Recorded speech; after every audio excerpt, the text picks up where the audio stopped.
Into a Wider Galaxy, Part 451, Antlers, Assumptions, and Artillery. The crowds roar in appreciation as they enter the arena, all of them wearing special collars that would teleport them out the moment things got too far. It was all the safety net a Takra needed. Their glorious strength was undeniable. Some girls came from families that refined their own natural gifts. Some had been splicing long before the Traz even began to dream of it, and their war forms would scarcely resemble a glorious cat any longer, if at all. Uma absently wonders, even as she throws her arms up to incite more cheers. Her eyes see her mate and sister wives, a strong family. Even the frailest among them tore open walls with ease and treated vehicles as throwing projectiles. A good family, and only growing grander in unexpected ways. Would the sheer axiom that now poured off her husband like a waterfall be a gift of their child? What would that mean for the war form? Humans are enduring beasts, but one with literally infinite axiom? An eternal beast, a glorious one. "You're a Traz, yes?" another combatant says next to her. "Yes," she says before examining the traditional clothing of her fellow contestant. She recognizes the dark blue with brown armor. Verg. "Yes, I heard your line has produced a second head." "We have." "Good, that will be a good fight. My fangs will be tested against your armor. May the greater beast stand tall."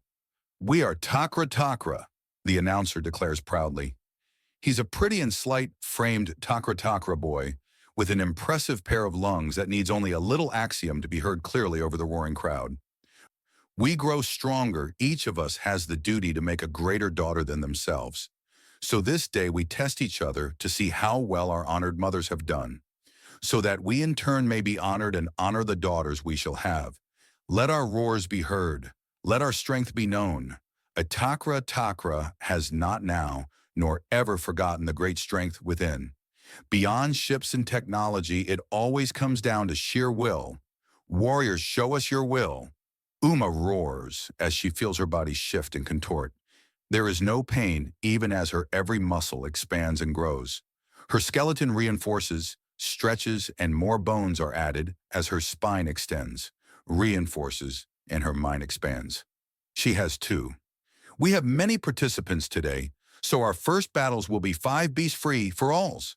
She falls to all fours, agile, powerful, and rippling with muscle. She bears her massive fangs left even as her other head moves to its own left. The scent of ozone and insect shells sweep over her as Verg is now a great tiger covered in blue and white chitin plating and wreathed in electrical power. Every scrap of visible fur is sparking with energy as a massive horn with a forward-facing, scything blade divides her line of sight. A deadly weapon, but also a weakness. The need to act pours through her. She can barely think, barely contain herself, and she feels power from her stomach. Axiom is pouring out in a familiar hue. The child, her child, strengthening her already, not even far along yet to be at risk in battle, in honoring her mother. The axiom pouring through soothes her instincts, and she finds herself in greater control than ever. The urges are still there, still powerful and nearly all-consuming, but only nearly. The urges have consumed the others, and she jumps up and back as Verg leaps at her, neatly dodging the opening stab and follow-up slashes that trail sparks of power. Another warform slams into Verg, orange pelt with stripes and the massive teeth. The forelimbs have blades at the elbows that allows the new beast to attack with its entire limb in strange ways and angles. The fur is insulated and sparks dance along the battle tiger as it duels with the lightning beast. Something else comes and Uma turns and lashes out with a paw to strike at a blur in the air. The thermal vision of her snake head lets her detect the cloak-and-blooded Takra and draw blood on a nearly invisible foe. They rear up and bring their paws up for slashing and parrying, but as her opponent only has instinct, Uma has superior cunning as her snake tail snaps around and bites the cloaked cat in the side. Her opponent flinches just enough to catch Uma's paw and claws in the face. Her claws bite deep. The raw muscle in her arm adds to the damage and the collar activates. Her prey vanishes in a medical recall. She did not win first blood, but first kill instead. Then there is a roar that eclipses all roars. It shakes the world, shakes her bones, and ripples her fur as she extends her claws into the floor and grips tight to avoid being thrown back. The lightning beast and battle tiger follow suit, and all three of them turn to the roaring saber-toothed panther. She has the glowing yellow markings of a fossa, a very obvious touch of breeding, must be a first attempt by a family. Then she baffles all of them by suddenly taking a breath and opening up some kind of frill around her neck, before roaring again, even harder this time, and the attack both widened and concentrated. The two still instinct-bound Takra start prowling forward, embedding their claws into the concrete to climb forwards to their now endlessly roaring foe. Uma is going sideways instead, moving to either head out of the endless roar or force it to focus on her, so that the other two now thoroughly provoked Takra can do her dirty work. Uma Tras is a cunning beast. Is it that second head? She has struck the invisible and now seeks a path contrary to the dominating instincts of a Takra. But the goal in her eyes is unmistakable. This is no cowardice, the announcer bellows, and Uma nearly pauses at how strange it is to hear them when under sonic attack. Then she realizes that this is very weird, so there is a very large danger. She leaps as hard as she can just as there is a gap in Roaring Panther's attack, and she is carried out of the line of fire before there is a sudden unnoise that sends both Lightning Beast and Battle Tiger sprawling. Uma wastes no time in rushing down the Roaring Panther. The enemy has time to turn and moves to ward her off, but Uma will not let her regain her breath as her dodge around the flailing paws turns things into a brutal headbutt to the side to disrupt her next breath. She can't let the panther breathe. The Battle Tiger slams into the Roaring Panther, and it devolves into a brutal melee. Uma takes advantage by grabbing onto the rear haunches of the Roaring Panther and ripping deep. The sensation of a recall empties her claws and steals away the taste of blood to leave her face to face with the furious Battle Tiger. They trade blows and slam into each other, tying up each other's paws and thrashing and flailing to try and get a good bite of the other's throats. Uma regains control of her instincts and deliberately gives advantage, rolls on her back and throws the Battle Tiger into the approaching Lightning Beast with all four paws. They're sent sprawling, and the sharp angles of the Lightning Beast has shaved off some fur, but the padding of the extra thick pelt has cushioned the blow. They turn to each other and start slashing, ripping, and yowling. Uma fights back the urge to jump in and start tearing. She wants to. She wants it more than she's ever wanted sex, and she's played spotter for her husband after a meal of oysters and mid-cardio where he's drenched in sweat. She'd tried to break his pelvis that night. She prowls around them, waiting for a chance for a slip-up, watching, learning. Seeing the Lightning Beast lever its horn to slash into the throat of Battle Tiger and clear through its protective fur. The Battle Tiger is pulled away in a life-saving teleport, and Uma races forwards, and before the Lightning Beast can put all four of her paws on the ground again, it hurts. The Lightning Beast's armor is harder than the concrete beneath them. Just touching shell or fur sends painful twitches through her limbs. She transfers the momentum and thinks harder to move stronger. Her head is clearing even more for some reason. Is the pain clearing her thoughts? Her second head whips around even as she starts trading blows with the Lightning Beast, and the fangs of her serpent tail sinks into the flesh between the eyes of her foe. The armor and horns stopped her from biting an eye out, but the pain is distracting. And then Uma reveals that her tail is a full second body, just as strong as a mighty constrictor. Deadly in its own right, she hefts the Lightning Beast back with the full strength of the serpent tail and breaks open the face plating. The Lightning Beast is sent skidding as she roars and yowls in absolute fury. Lightning erupts from her and completely covers her being as a massive, twitching shroud of power. Uma gives out a low growl as her second head hisses. Her movements are cautious. She is watching, learning and growing more and more capable of fighting. Yes, armor is amazing. Blades are better. But few weapons can even begin to match a mind. And her dearest daughter is helping her keep hers. There is satisfaction in her soul. She has succeeded. As Uma's mother has made Uma stronger than herself, Uma has made her own daughter even more powerful still. She has her victory. Even if she were to lose this fight, she has won in all that matters. Perturbed by the low reaction, the lightning beast gives out another roar. Lost in instinct or not, Verg is no fool. She can tell something is up. Uma matches the roar and she can vaguely hear the crowds cheer over her own pounding heart. Traz and Verg charge each other. Cunning chimera and lightning beast collide into a frenzy of snapping maws and flailing claws. Lightning beast brings down its horn in a sudden chop, but the cunning chimera slips to the side. It was a trap. The lightning swells and the power jolts directly into the face of the chimera. The head drops, but the body moves still and moves oddly, spinning around to find the tail revealing itself to be another font of consciousness.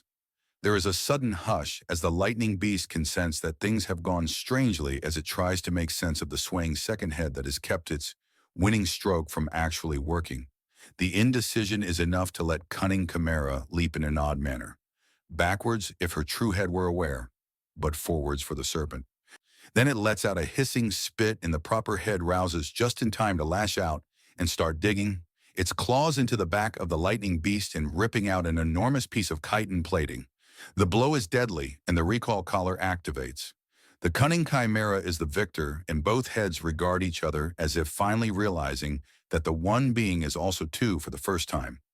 Serpentine eyes stare into feline orbs and they communicate without words before looking away. The serpent faces one way and the tiger the other after all. The tiger roars, the serpent hisses, and the crowd cheers. They shift and soon Uma is having her clothing tossed to her, and she quickly dresses. Unashamed of her beautiful body and elated beyond words at her victory, she roars even though she is no longer in war form, and the cheering grows. What a round! What a round! The cunning chimera has won out over the lightning beast, the battle tiger, the roaring panther, and the stalking lion, the announcer declares excitedly, and Uma suddenly realizes why she had been referring to the others as such in her own mind. She had missed a lot of the commentary even with her mind more or less intact. A war form rush is no joke. Granted, she had beaten the stalking lion before she even processed the nickname, so that's kind of funny. Never forget, the mind is the most powerful weapon of all. Uma preens as she then outright skips to the arena wall and hops up to have her hand caught by Harold. Well done! That was a hell of a fight. He compliments her and she beams as he pulls her up and into the seating. Did you know you could do that? Stay conscious with the second head? Giria asks. No, but it makes sense if you think about it. My dad's a Lidris. Healthy Lidris don't have a dominant head. Just one they prefer talking out of, if that. And that's usually so they don't confuse other people, Uma says, beaming, then puts her hand on her stomach. But it wasn't all me. Guess whose axiom swept in to help keep me calm and thinking clear? Really? Harold asks with his blank eyes wide. Already? Already, Uma confirms. Something else for my brother to lose more sleep over.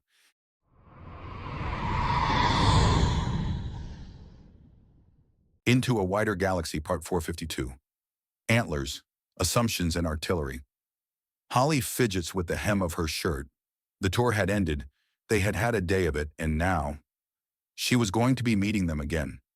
She's gone out of her way to not even really speak to the other nailed. She can almost feel the weight on her antlers as she waits for them, and Bjorn leans against her, ever so. She takes a deep breath and thinks. Bones crack between her fingers as the fragile wing of a Valryn is mangled painfully. A healing coma will restore full functionality, so she can and should make it hurt to drive the lesson home. She opens her eyes and refuses to consider that line of thought. She's not on that world anymore. She's not that person and never would have willingly been her.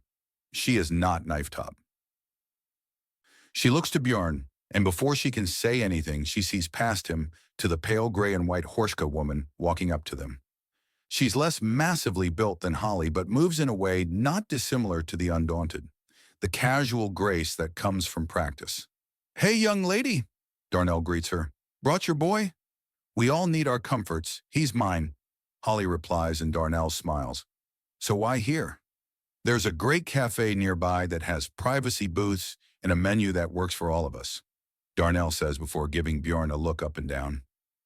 You've been keeping up the workout routine? I get twitchy if I don't work out, Holly admits. And I feel like a slob if someone else is pumping iron, and I'm not putting in at least a token effort. Token nothing. You look like you're in competition with her, Darnell says in an amused tone. It's bad form for a boy to be weaker than his girl. Then you're in very bad form, Holly mocks him. Oh yeah? Care to back that up? Bjorn challenges, and Holly leans against him and starts pushing shoulder to shoulder. Not being one to back down, Bjorn starts pushing back as Darnell just looks on in confusion. Then they slip a little and their shoulders impact the reinforced wall behind them with a nearly concussive bang. Okay, you're both plenty strong. You can stop now, Darnell says, and she smirks a little. I'm surprised you didn't damage the wall. You two are clearly living in the gym. No, but we do spend a great deal of time there. I've gotten a secondary posting as a drill instructor, which means my days are filled with marching with heavy packs, leading exercises of all types, and often doing it wearing weights that would make most recruits weep, Bjorn says.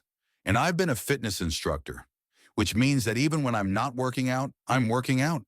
Do you two even have time for anything else? No, why do you ask? Holly asks, and Bjorn raises an eyebrow. What?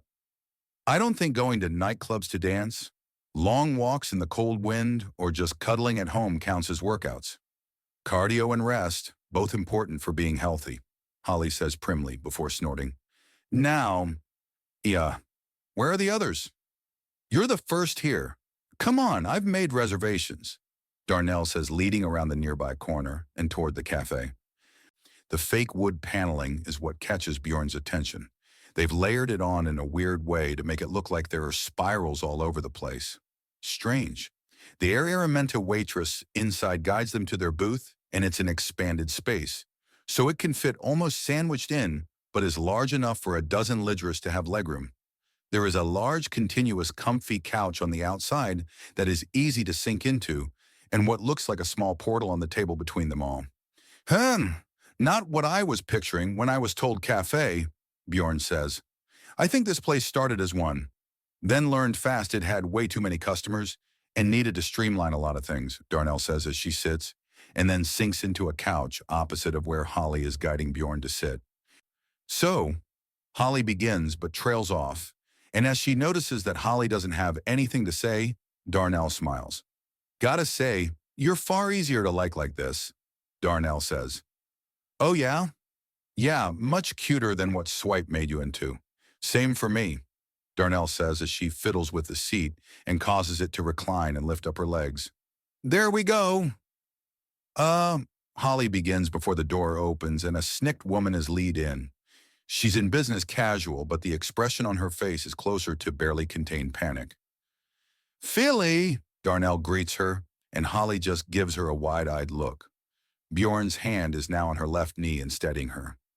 The snick woman only just has time to step into the room when the door opens again and a Nagasha slithers in. There's the sound of a rattle and she's on the opposite side of the room with a surge of axiom. Silissa, we're just missing Echo now. A little less hissing on the second hiss.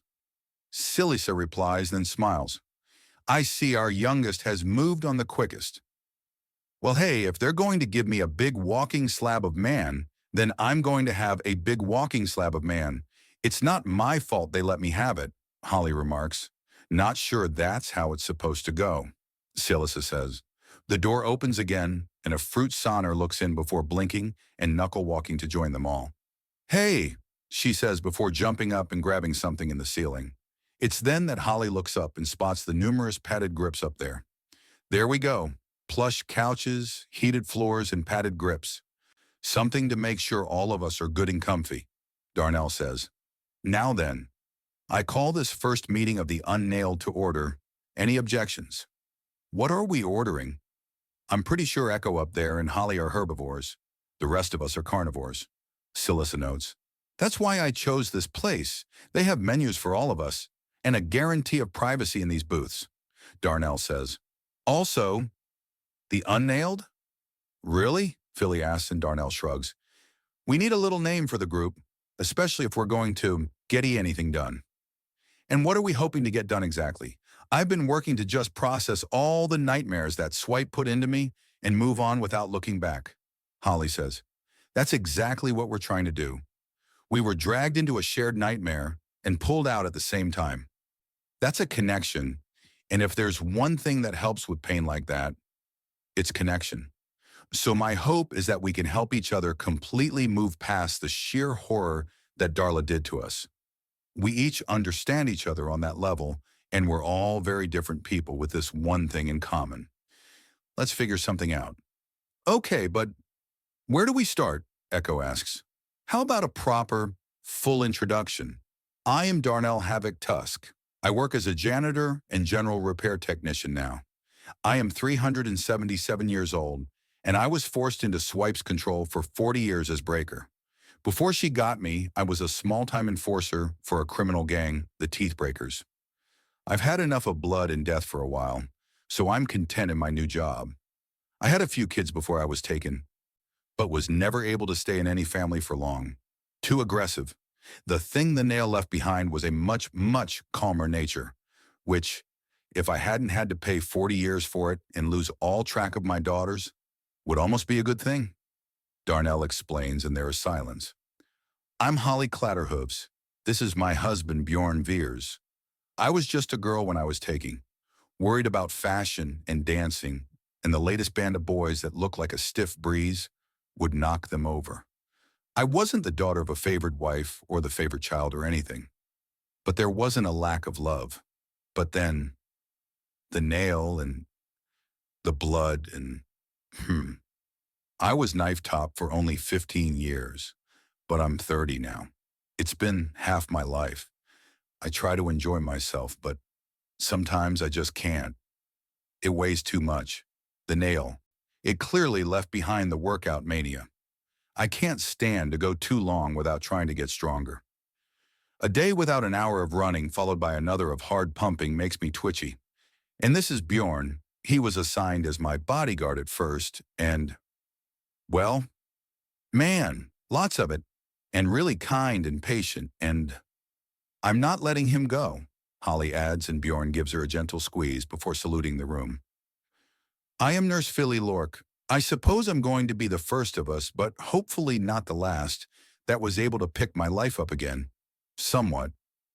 I was a freshly graduated nursing student after an extended childhood that lasted until my 152nd birthday. Then I spent 35 years as cutter, all that training in how to properly guide a person through a healing coma, or stitch up a wound, or the exact right way to take blood samples from a person with an arsenal of different tools, just used to make precise cuts on people that didn't deserve it. I never had a solid relationship beforehand. Both men and women do it for me, so I always bounce from girl looking to experiment to girl looking to experiment. And, well, with the nail having done what it did, I can't really do that anymore. I get obsessive now, and what's worse is that it's with my boss, which is awkward as she's not really into women. I work at a drop-in clinic now, and maybe one day I'll heal as many people as I've hurt. That'd be nice. I'm Silly's Slip Slither. I was only in it for 30 years as shaker. I used to be a shipping girl, fleet-born even. Shake the rattle and everything floats. Then the drones can easily haul everything into and out of a loading bay, all nice and easy. Shaker turned it backwards and snapped people in two, only ever making the sound of the shaking rattle. I think I'm the oldest here, unless you're 500, she asks, looking to Echo, who shakes her head. Well, I'm 499 years old. My being made into Swipe's monster is especially ironic because my fleet made a point of running away from the Dark Cabal pirates and giving them a very wide berth. My luck was the special kind of bad when I ran into her anyways. I work in construction now, fixing and making things instead of destroying them. That feels good. What was left over? Echo asks. I've gotten really picky with my food. If it's not incredibly healthy, I struggle to choke it down, Silissa says. What about you? Me? Echo asks. I don't overeat at all. I can't stand it. I have no appetite. I'm 212 and was Flair for maybe 25 years. We were days away from 26 when I was freed. She shifts her grip a little. I was just a courier before. Good at dodging through centrist traffic and flying fast enough to do spire-to-spire deliveries, provided it wasn't on the opposite side of the planet. And even then, it was doable. The thing left over from Flair? I got two. The second is sheer attention to detail, like total manic focus. I've been putting it to good use as best I can, but it's exhausting. So I've been sleeping more to make up for it. Oh, right, my full name is Echo Divebomb. I'm working as an air traffic controller now. Most of it's automated, but the parts that aren't need details, and I'm a details kind of girl now. So it works out, pays good, and most days are calm as calm gets. And I am Bjorn Veers, Holly's bodyguard turned husband, and I will be here supporting her for however long she wants me to, Bjorn says. Lucky girl, Philly says with a bit of a smile. If I could get the good doctor out of my head, I'd see about getting in on that. Holly wraps her arms around Bjorn. Mine. No one's debating that, honey, Darnell says. Just making sure you all know for sure, Holly says.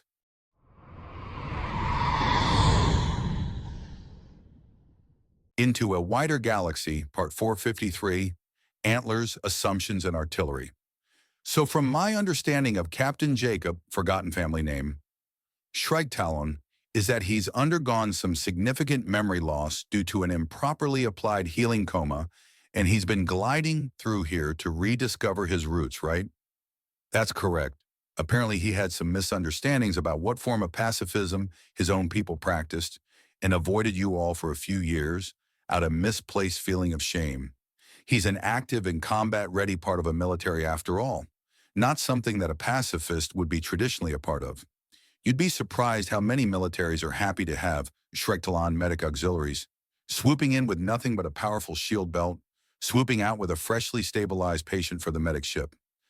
We actually have a few relief forces that fly around as neutral parties to armed conflicts focused on reducing casualties as much as possible. The Valorant Mercy Corps. They create a no-kill zone in the wars, and anyone who attacks them while they're saving lives on both sides quickly gets their own people turning on them. Admirable. But what does it accomplish? Beyond massive political gains and smoothing out so many tensions that we have enormous tariff reductions, and generally the Shrigtalon fleets can go just about anywhere they please. There are only a few restrictions. Anita explains, and Observer Wu nods as she leads him to a large open area.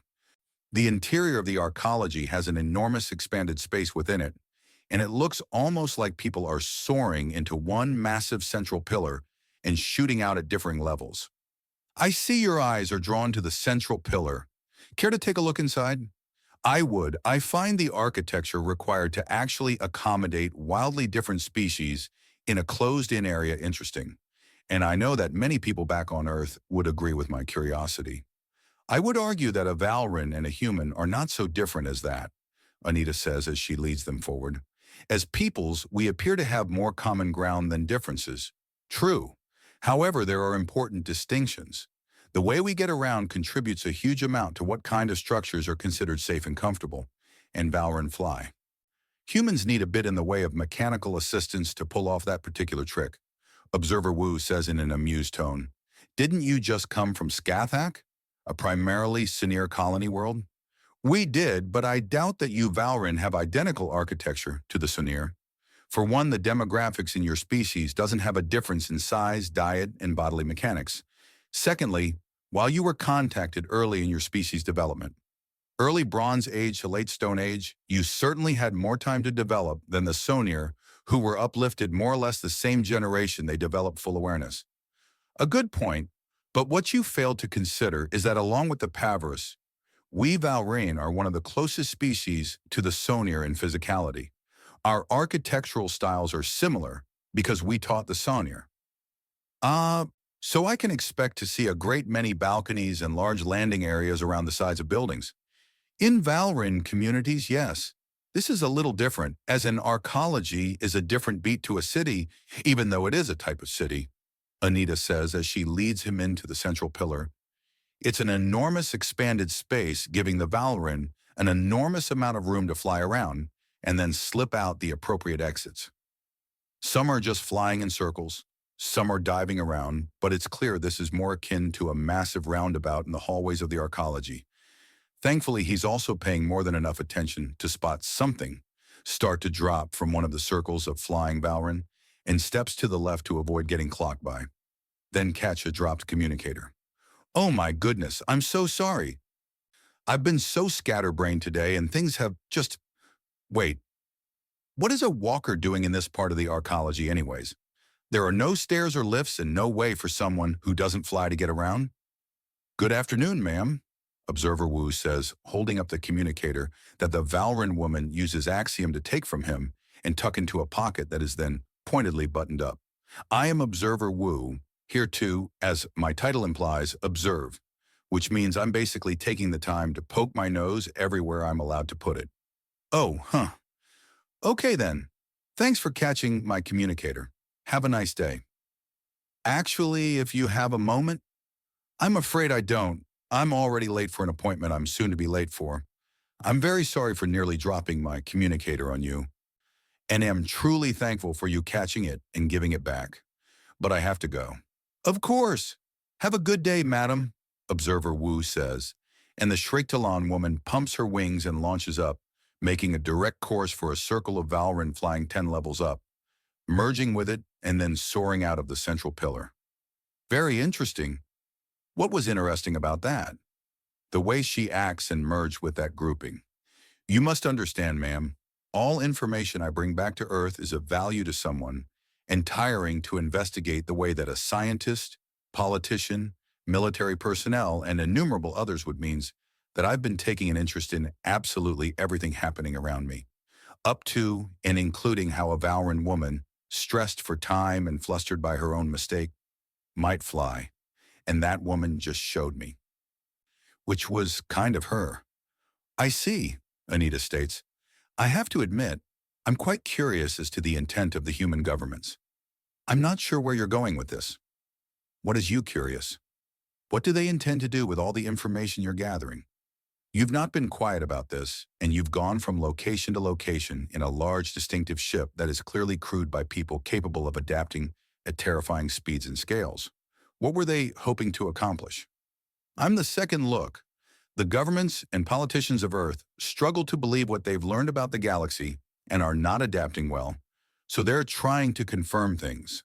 They're also buying time in case things are truly as they appear to be, and they might be in trouble. Simply put, it's politics.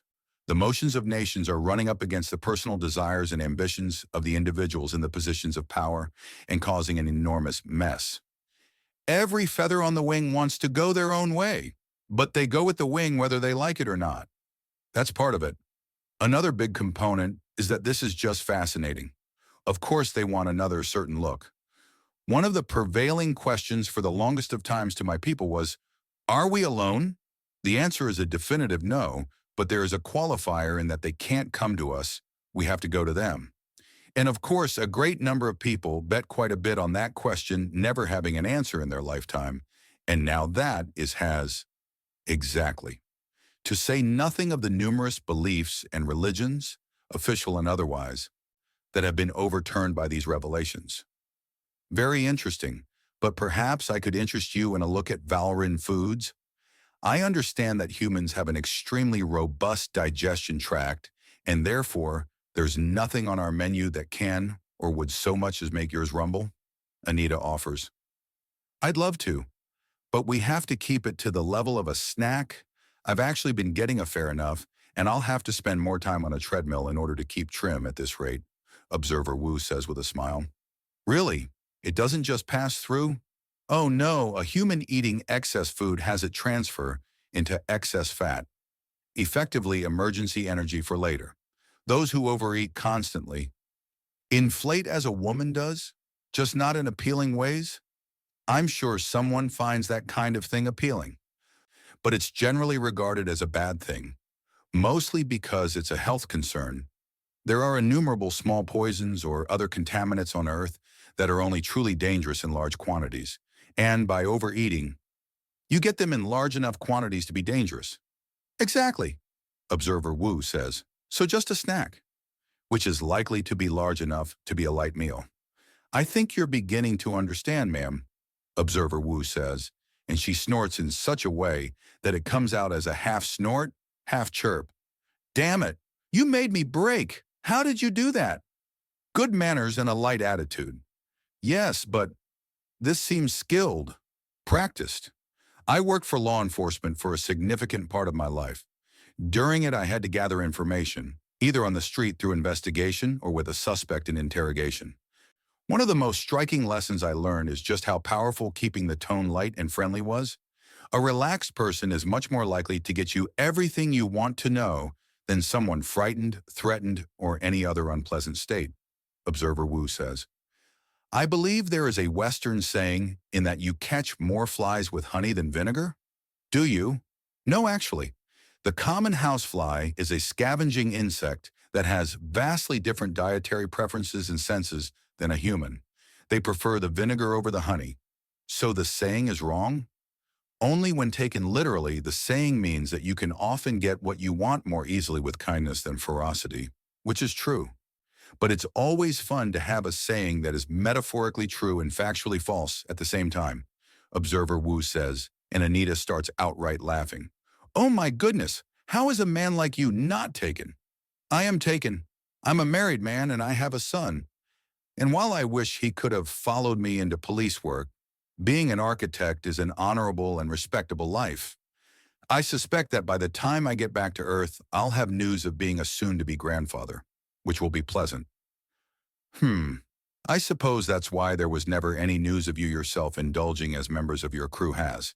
Human loyalty is quite the thing, Anita notes, which I find equally interesting. Is the seeming lack of loyalty, or expectation of loyalty at any rate, an extension of the gender divide the galaxy over? Or is it something else? And if it is something else, where did it start? That presumes that the human species is the norm. I concede the point, but would like to remind you that all species will likely see themselves as the norm. So it's actually the norm to think of yourself as the norm. True, as for human loyalty to their partners. It's not unheard of, but the idea of loyalty is different. You need to understand that many times what a human considers adultery is very different from what we would. The sheer practical need to share means that adultery has a much more narrow definition out here. So we have a case of clashing standards. You think that I'm being prudish, perhaps? Overly loyal, but I understand that you have different standards. Well, so long as we have that understanding. Now then, you've brought up the idea of Valorant snacks. What is it that Valorant find the most appetizing? Am I about to have a grilled insect or some kind of berry dish? Insects? Oh, right. The birds of your world are very small, and insects would be a greater source of protein. No, insects are not very common in Valorant diets. Smaller mammals, birds, of course, fruits, grain, and vegetables. Come along. Let's get you a good scoop from a pot of stone stew. Stone stew? One of the only cooking methods we know we created on our own, even if it's fairly common the galaxy over. A clean stone is heated up and dropped into a pot with a thick stew.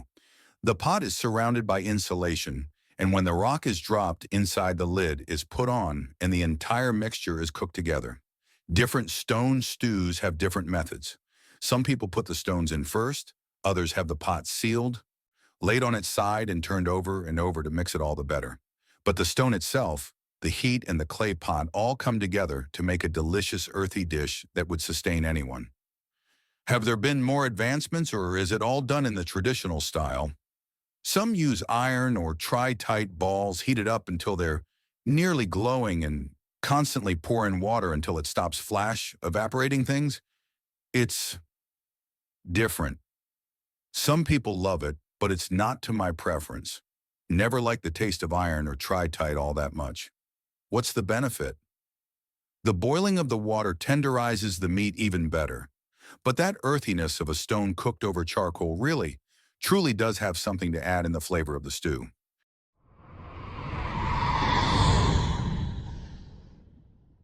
Into a Wider Galaxy, Part 454, Antlers, Assumptions, and Artillery. You have got to be kidding me, Herbert says over the communicator. I kid you not. I've already scheduled an appointment with a doctor to see how much axiom is being produced by your unborn nieces and potential nephews, Harold says. Urasvatri, what does it say about me that my mind has gone to the consideration that we might see some dedicated pregnant warrior sect some 100 or so generations down the line? Herbert asks. That you're overtired and stressed out. Mandatory in intelligence. There's so much nonsense going around.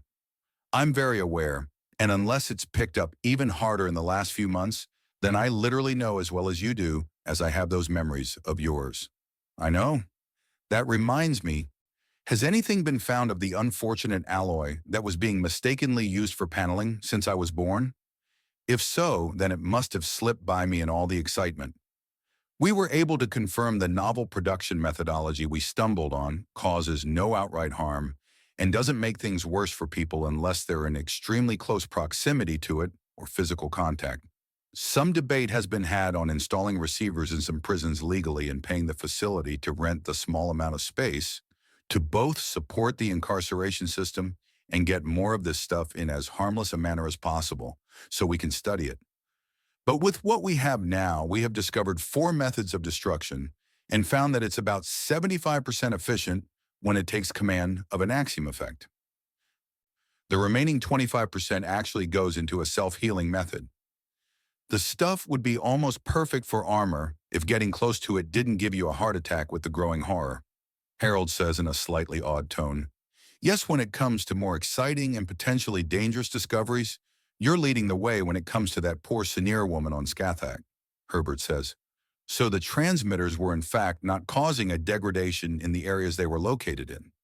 Only our big blue friend was adversely affected by the transmitters, and she came into direct contact with it. So the bottom 10 are just slums, yes, Herbert confirms. Far too many bottom 10s didn't have transmitters for it to be anything but. The variances between the transmitter holding 10s and those without form, nothing in the way of a recognizable pattern. While sober, a couple men got drunk and showed up with an entire corkboard mummified in red yarn that they swore would explain it, but weren't able to explain any of it afterwards, drunk or sober. Is it wrong that I feel disappointed? Not really. We have a lot of outreach in those areas, so we're working on it. But it's just an unfortunate truth of a society. If there are haves, there has to be have-nots.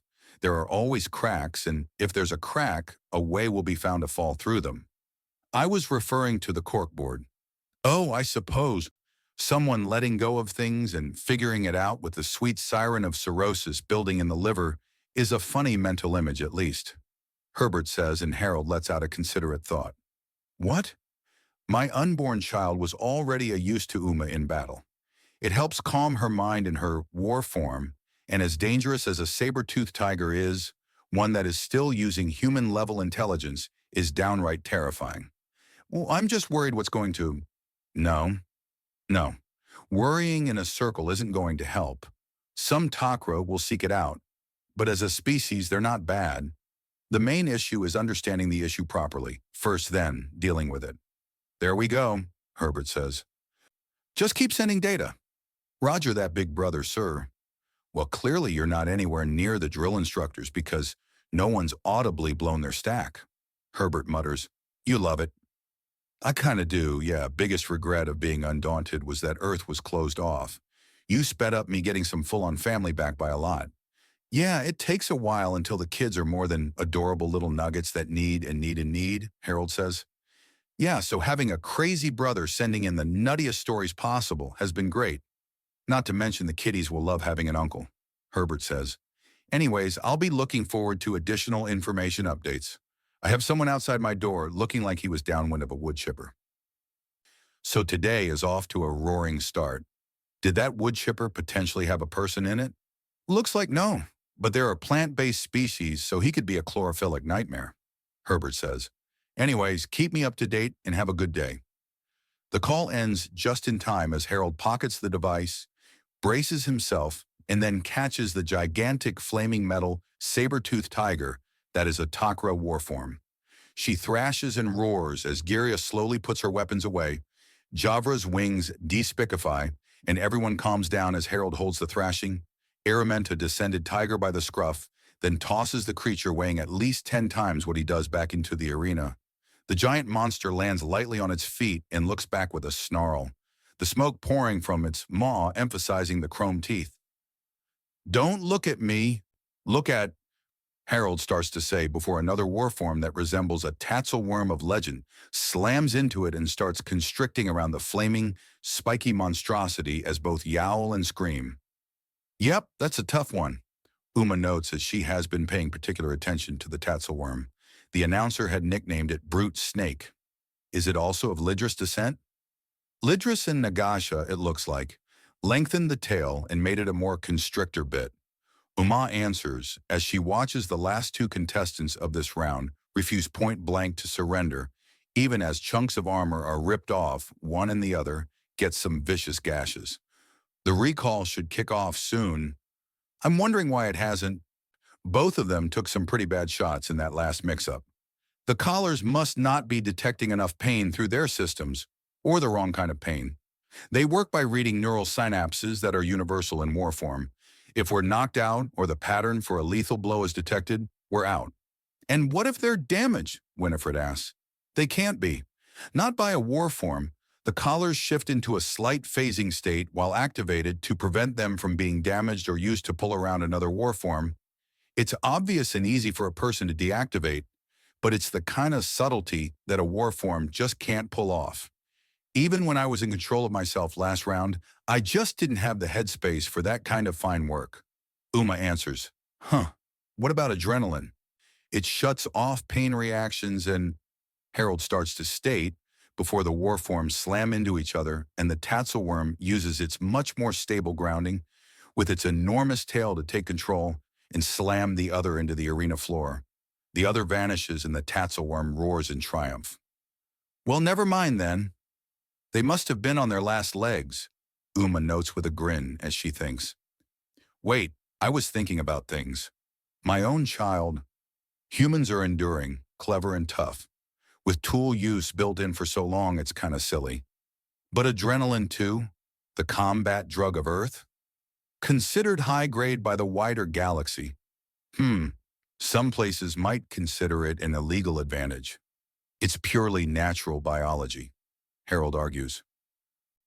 And the line between natural and unnatural has been skipped over and crossed so many times that a lot of places don't care anymore. Drugs in the system, disqualified, even if they are a purely natural hormone or glandular reaction or whatever the official medical name is. Is it wrong that I really want to know how far some people went with that? Harold asks. I remember watching a documentary on it when I was a little girl. The way some of those people looked and acted made me believe in actions movies a whole lot more for a while. To be fair, with Axiom action movies are pretty accurate, Harold states, and Uma turns to him alongside Giria and Winifred. Velocity puts a hand on his shoulder and Agatha the other. Oh, honey, we need to show you a proper action movie. Humans do okay. But you clearly don't know how far things can go with some movie magic, Agatha says. Do you girls really want to give me ideas? Harold asks, and there is a pause. Now I'm curious, Giria states as she considers. You know the Primal Slayer series always made grandmother laugh. Are we talking grandmother as in the first Nagasha Primal, or grandmother as Thessalia the Primal that you have as a grandmother with a series of grates in front of it? My ancestress, Giria notes with a smile.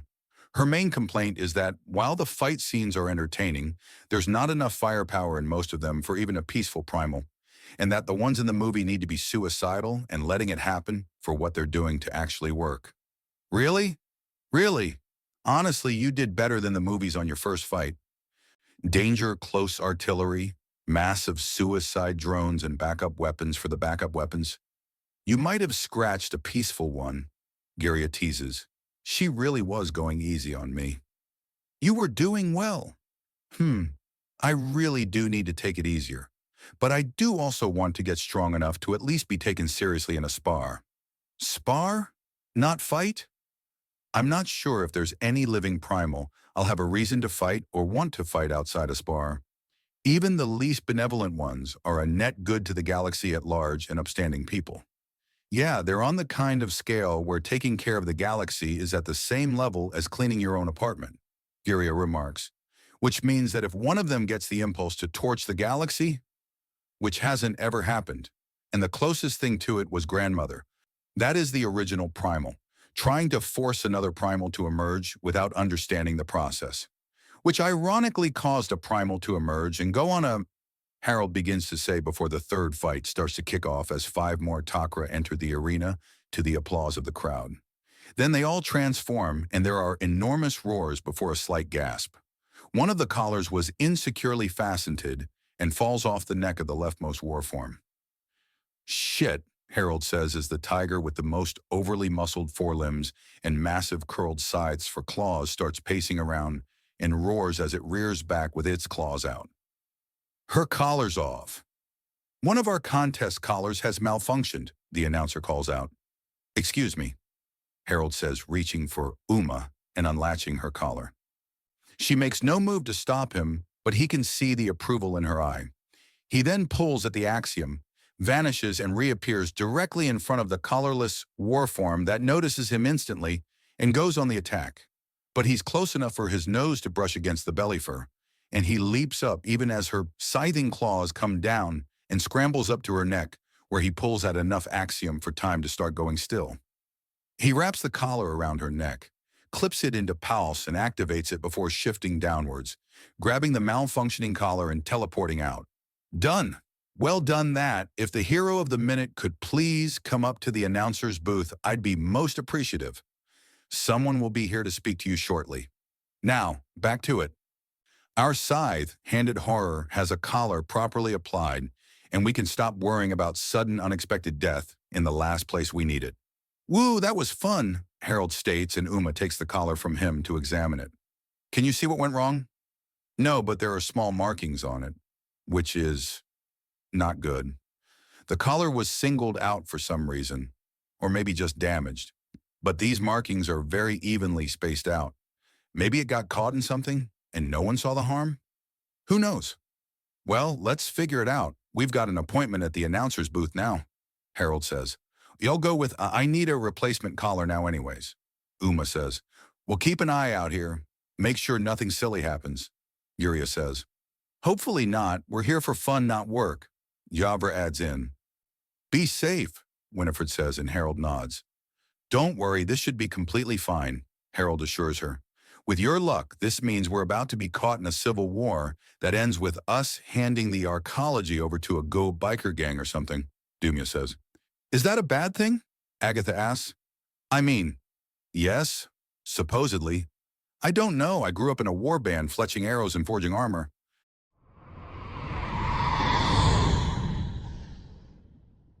Into a Wider Galaxy, Part 455, Antlers, Assumptions, and Artillery. The nuts crunch beautifully between her teeth as she luxuriates a little while listening to Philly talk. Haha, every other day, without fail. I get that having a certain socket for your cybernetic may be more comfortable. But if you're going to keep straining it to the breaking point, then just get the reinforced socket already. Nowhere near as bad as the idiots in Nowhere in Shipping. They promise faster deliveries than most, but they don't have their calculations down properly, in good grief. 5, maybe 10 times the standard amount of accidents. If they got themselves some better shipping drones, or slowed down even a little, they'd cut those accidents into a fraction of their current rate. But no, that's too expensive. You're just a traffic controller. You can't tell us what to do. And wah. So I restricted them from the airspace. They're just automatically restricted from the area unless they come in under a certain speed. And since it's all automated drones, they're struggling to stop it. Echo says somewhat smugly before taking a bite of a fleshy green fruit. Well, at least they're not hurting themselves. So many girls think that because they can do something with just a little axiom, then they can lift twice their own body weight with muscle alone. Thankfully, most of them just end up struggling to pick up a weight and not dispel their axiom mid-lifts. But there's been some close calls. Most girls have sticks for limbs and no idea how weak they are without axiom, Holly adds in. Can confirm there was more than one incident where some silly little thing would suddenly crank up the gravity while holding something over her head, and one of us had to pull the thing off them, and the other getting them out of the field before they could be too badly hurt, Bjorn says.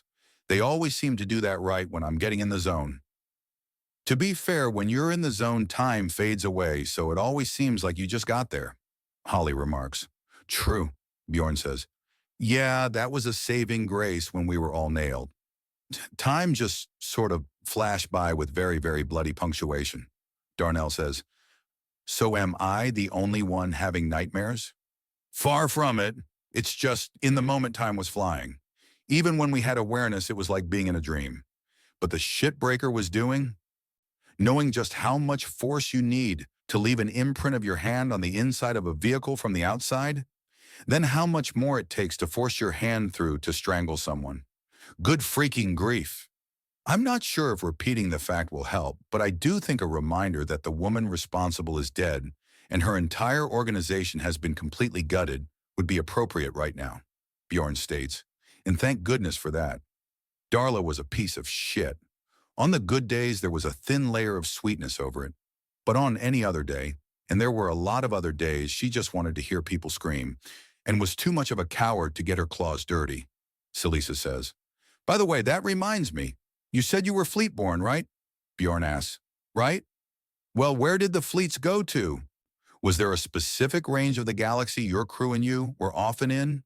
Or did you just wander wherever trade and the like took you? Shippers. Our fleet was a shipment fleet. We didn't do any actual trading ourselves.